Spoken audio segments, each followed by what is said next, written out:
आज के समय में आधुनिक तकनीक और एडवांस मिसाइलों से लैस ये न्यूक्लियर पनडुब्बियां काम कैसे करती हैं?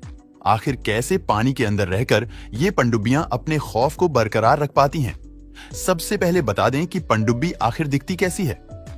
पनडुब्बी का आकार कुछ इस तरह का होता है। इसकी सतह एकदम चिकनी होती है और ये पनडुब्बी के इस तरह के आकार का ही कमाल है। ये समुद्र के अंदर पानी में इतनी तेज रफ्तार से चल पाती है। देखिए, जो पनडुब्बियां होती है ना, इनके अंदर दो प्रकार के हल मौजूद होते हैं। इन्हें हम प्रेशर हल और आउटर हल के नाम से जानते हैं। अब यहां पर जो ये प्रेशर हल होता है ना, वो मोटी है, स्ट्रेंथ स्टील की मदद से बना होता है और साथ ही ये वाटर टाइट ब्लॉक हेड के साथ कई हिस्सों में डिवाइडेड रहता है।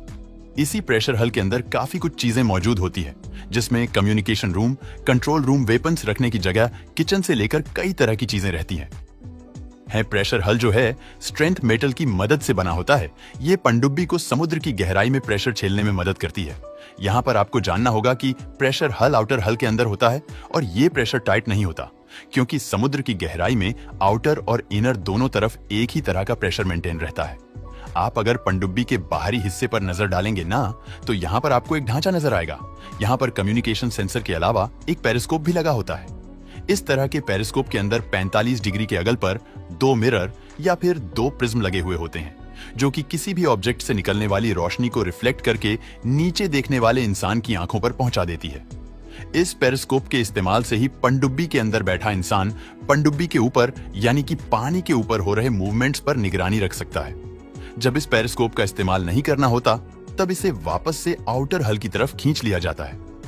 पेरिस्कोप का इस्तेमाल काफी सोच समझकर करना पड़ता है, क्योंकि जैसे ही यह पेरिस्कोप समुद्र की सतह पर पहुंचता है ना, तब इसकी वजह से लहरें पैदा होना शुरू हो जाती है और ऐसे में दुश्मन की नजर इस पेरिस्कोप पर पड़ सकती है और या तो रेडार के जरिए भी इसे आसानी से डिटेक्ट किया जा सकता है।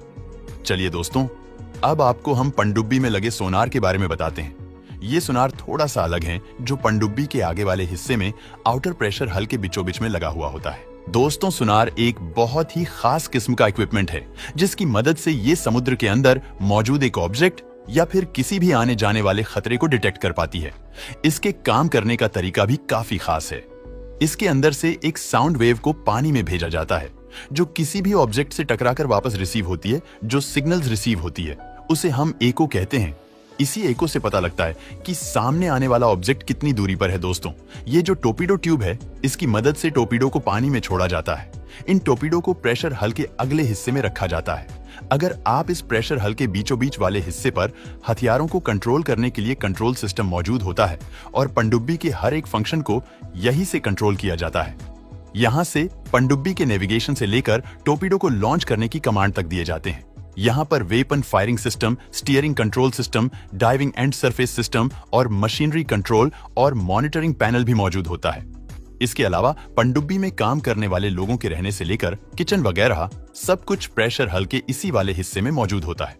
दोस्तों, यहाँ पर आपको मिसाइल ट्यूब भी मौजूद मिलेंगे, जहां से पनडुब्बी के अंदर से मिसाइलों को लॉन्च किया जाता है और इसी के पीछे सहायक उपकरण कंपार्टमेंट भी मौजूद होता। आज के जमाने में न्यूक्लियर सबमरीन भी बन चुकी है और जो न्यूक्लियर सबमरीन्स होती है, उनमें न्यूक्लियर रिएक्टर आपको इसी कंपार्टमेंट के पीछे ही मौजूद मिलेगा। आपको हम बता दें कि इसी रिएक्टर की मदद से पनडुब्बी के लिए ऊर्जा तैयार करी जाती है और यहाँ पर न्यूक्लियर फ्यूजन तकनीक का इस्तेमाल किया जाता है। इसके पीछे आपको इंजन कंपार्टमेंट भी मिलेगा, जहाँ पर टरबाइन वगैरह मौजूद होता है। इसके अलावा यहाँ पर गेयर बॉक्स से लेकर जनरेटर भी मौजूद रहता है और यहाँ पर बिल्कुल लास्ट में आपको ये प्रोपेलर मिलेगा, जिसकी मदद से सबमरीन को आगे की तरफ बढ़ाया जाता है। दोस्तों, जो न्यूक्लियर पावर सबमरीन्स होती है ना, उसके अंदर न्यूक्लियर टेक्नोलॉजी की मदद से बनने वाले न्यूक्लियर प्रोफेशनल का इस्तेमाल किया जाता है। इसीलिए आज के समय जो पनडुब्बियों को न्यूक्लियर पावर की मदद से चलाई जाती है, क्योंकि उसके अंदर मौजूद न्यूक्लियर रिएक्ट न्यूक्लियर फ्यूजन तकनीक की मदद से लगातार ऊर्जा बनाती रहती है।